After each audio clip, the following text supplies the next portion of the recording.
There's this terrifying idea in criminology called invisible evidence. It's Mhm. the stuff that is, staring you right in the face, but because of a bias or a lack of technology, you just can't see it. You're completely blind to it. Exactly. And today we are deep diving into a case that is like the ultimate example of this. It spans 12 years, starting in this cold bungalow in Wisbech, Cambridgeshire back in 2013. And it only wraps up just a few weeks ago, in February of 2025. It's a case that really forces you to look at the fragility of justice. Right. We have this idea of these high-tech CSI-style operations kicking in from minute one. Yeah, the moment the tape goes up. Exactly. But this story, the murder of Una Crown, it shows what happens when the system blinks, when those first crucial decisions are just dead wrong. And it's not just about the police messing up, though. We have plenty of sources today that detail exactly how they did that. Oh, yeah. It's about how killer David Newton managed to exploit that mistake. I mean, he walked free for over a decade. Yeah. Living his life, walking his dog right past the crime scene, Yeah. probably thinking he'd beaten the whole system. Until the science caught up with him. And that's the other side of this coin. Yeah. We're going to look at the bungle, yes, but we are absolutely going to break down this specific DNA breakthrough, this YSTR testing that turned that invisible evidence into a life sentence. So let's set the board. We need to go back to Sunday, January 13th, 2013. We're in Wisbech. Who was Una Crown? Because from the photos and the family statements, she strikes me as someone who really defied that vulnerable widow stereotype. She really did. Una was 86, a retired postmistress. Her husband, Jack, had passed away in 2009, so she was living alone. Physically, she was. Well, Yeah. she was tiny. 4'10", slight build. Mhm. But if you read the descriptions from people who knew her, the word feisty just comes up again and again. I saw that. So not the type to just leave her door unlocked. Oh, far from it. She was known for being security conscious. Her bungalow on Magazine Lane was spotless, and it was always, always locked. She didn't suffer fools, A very sharp lady. Which makes the discovery of her body just so much more jarring. It does. It's Sunday morning. Her nephew-in-law, John Payne, shows up to take her to lunch. It's their routine. And that routine is just shattered. It's a complete nightmare scenario. He walks in and finds Una on the floor in the hallway. And the scene itself is just chaotic. It's confusing. There's blood. There's burnt newspaper everywhere. Her body is partially burned. Her clothing was set on fire. But the fire had gone out. Bizarrely, yes. It had self-extinguished. It never really took hold of the house. Okay, let's pause right there. You walk in, you see a body, blood, fire. To anyone, that screams crime scene. You would absolutely think so. It screams investigate this. But this is where we hit the core conflict of this whole case. It's a lesson in confirmation bias. So the first officers on the scene, they saw what they expected to see, not what was actually there. Precisely. They looked at that scene and they constructed this narrative of a tragic accident. An accident with blood and fire. A tragic, bizarre accident, but an accident. Their theory was that Una had been using the stove, somehow set her clothes on fire, panicked, and then tried to put it out with a tea towel. Because they found a singed tea towel nearby. Right. They found a tea towel with burn marks on a radiator. Yeah. In their minds, that connected all the dots. She tried to put herself out, failed, collapsed, and then died of a heart attack. But what about the blood? The reports say she had cuts on her throat. How do you explain that with a heart attack? This is the part that is just. It's so difficult to comprehend. The officers noted the marks, but they dismissed them. They rationalized them away as pressure marks from her scarf as she fell. That is a staggering leap of logic. They are literally rewriting the physical evidence in front of them to fit this accident story. Is textbook tunnel vision. Once they decided accident, every single piece of evidence was viewed through that lens. And the consequences were catastrophic. Because if it's not a murder, it's not a crime scene. So they didn't lock it down. They didn't seal the perimeter. They didn't suit up. I mean, people were just walking in and out. Family members. Family members, officers, the undertakers. The body was taken away after just 5.5 hours. A key found on the floor was picked up and washed. Oh, no. The floor was trampled. They basically scrubbed the crime scene clean of any context. They destroyed its integrity. Completely. In forensics, context is everything. Once you move something, you can never get that original state back. They lost the first 48 hours, the most critical window. So when did the penny finally drop? When did they realize, oh no, we've got this completely wrong? It took 2 full days. Tuesday, January 15th. the postmortem. Okay. And you can just imagine the pathologist's reaction. They start the exam expecting a heart attack victim, and instead they find just inexplicable violence. What did they find? She hadn't died of a heart attack at all. Her throat had been cut. She'd been stabbed in the chest. There were defensive wounds on her arms. Wow. This was a brutal, sustained assault. So suddenly, the police have to pivot 180 degrees. They have to launch a murder investigation for a crime scene that, well, that doesn't really exist anymore. And they had to tell the family, who were grieving an accident, that actually their loved one was murdered. And oh, by the way, the killer has a 2-day head start. That leads us into this long wait, 12 years. The case just went stone cold. I mean, the toll that takes. The sources mention that 3 of Una's close family members died in that time. That's the tragedy within the tragedy, isn't it? Justice isn't just about the verdict, it's about the timeline. They went to their graves not knowing. The whole community in Wisbech was left looking over their shoulders. And the absolute irony is that the killer wasn't some drifter. He wasn't gone. He was right there. He was. David Newton. Lived in Magazine Close, just 1 street over. A retired kitchen installer. He was 69 at the time. And he knew Una. Oh, yes. He was the helpful neighbor, walked his dog past her house every day, did odd jobs for her. In fact, just months before the murder, he had fixed a lock on her kitchen door. That detail about the lock is going to be crucial later. But didn't the police suspect him?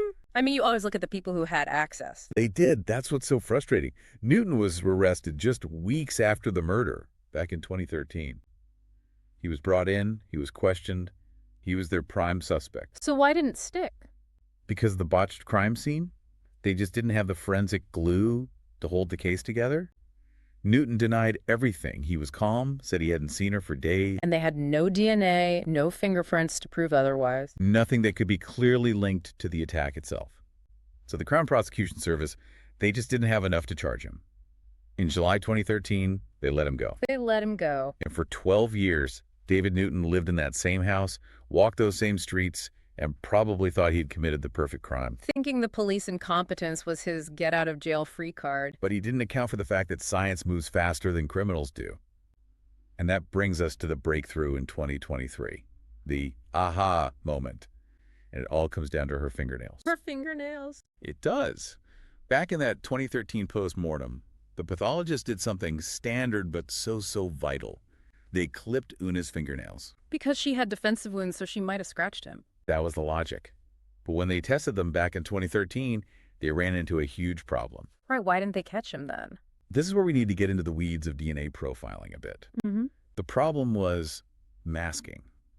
When you take a sample like that, it's overwhelmingly made up of the victim's own DNA, her blood, her skin cells. Okay, so if there's any attacker DNA in there, it's like a tiny speck in this huge pile of Una's DNA. Exactly. It's like trying to hear a whisper at a heavy metal concert.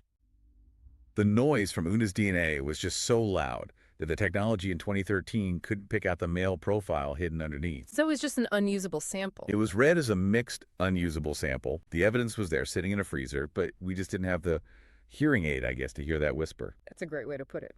So enter 2023 and a technique called YSTR testing. Okay, break that down. How does that solve the heavy metal concert problem? So YSTR stands for Y chromosomal short tandem repeat. It is a test that is specifically designed to target markers found only on the Y chromosome. And Una, being a woman, has no Y chromosome. Bingo. Yeah. That's the magic of it. The test is chemically designed to completely ignore female DNA.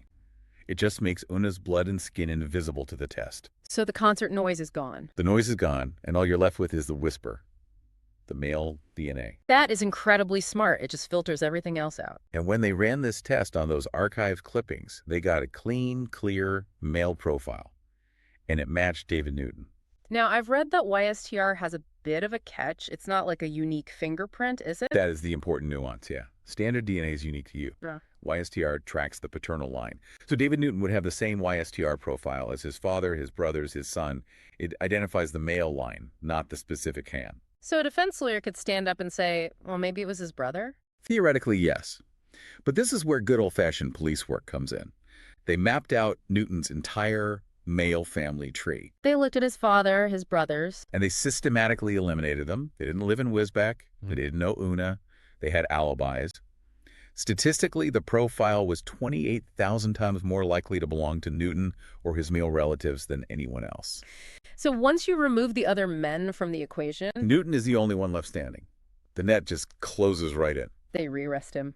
And then finally, early 2025, we get to the trial. And this is where we learn what really happened that night. And I have to say, the motive, or really the lack of one, is the most disturbing part of this for me. It really is. It shifts the story from some kind of robbery to something much more psychological.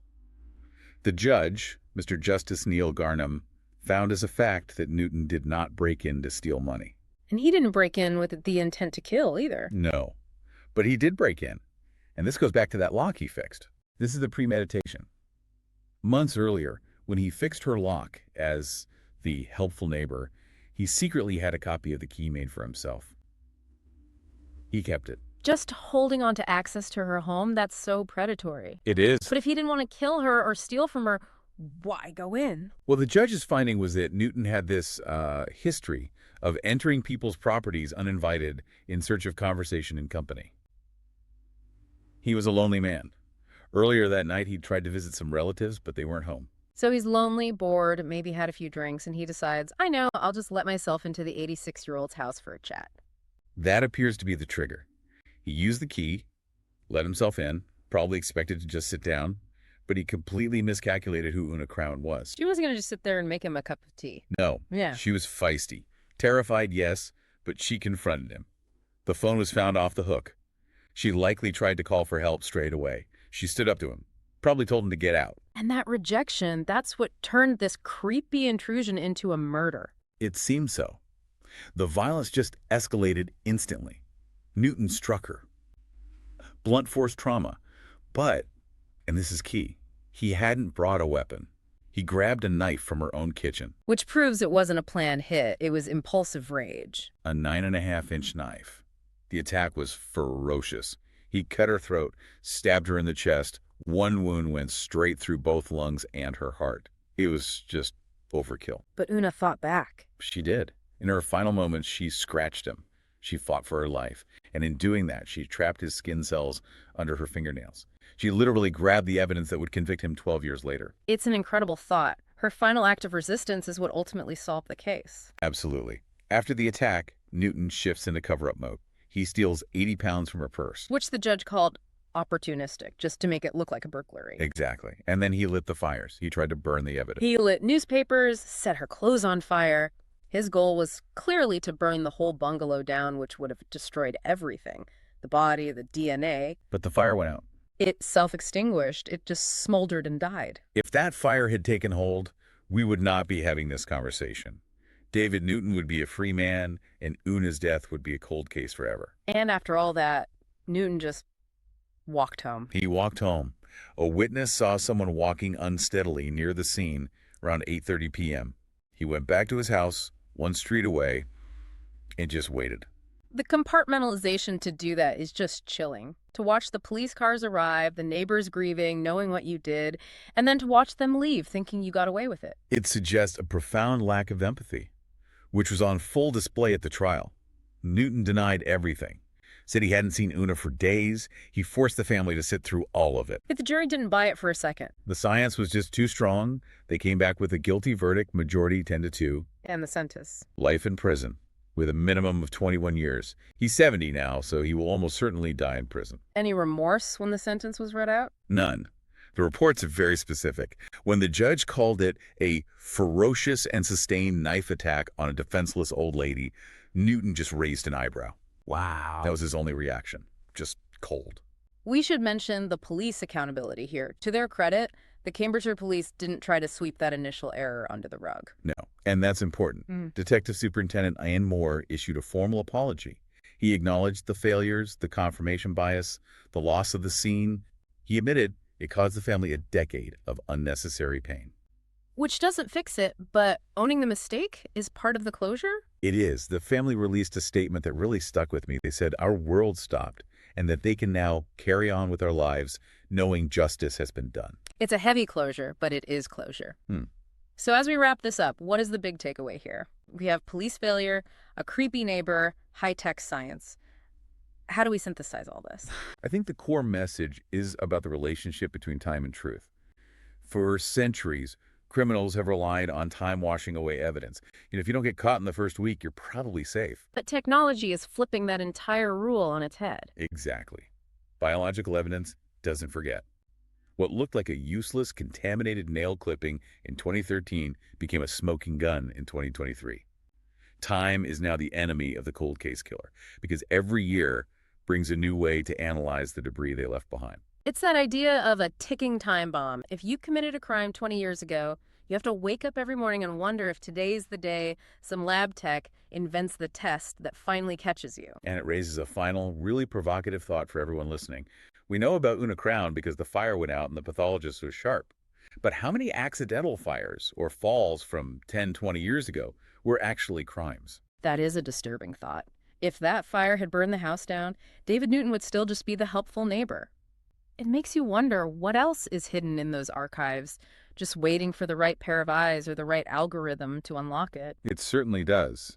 The truth is often there. We just need to find a new way to see it. On that chilling note, we're going to wrap up. Thank you for walking us through this one. It was tough, but really important. Thank you. And to our listeners, stay curious, question the narrative, and we'll catch you in the next deep dive.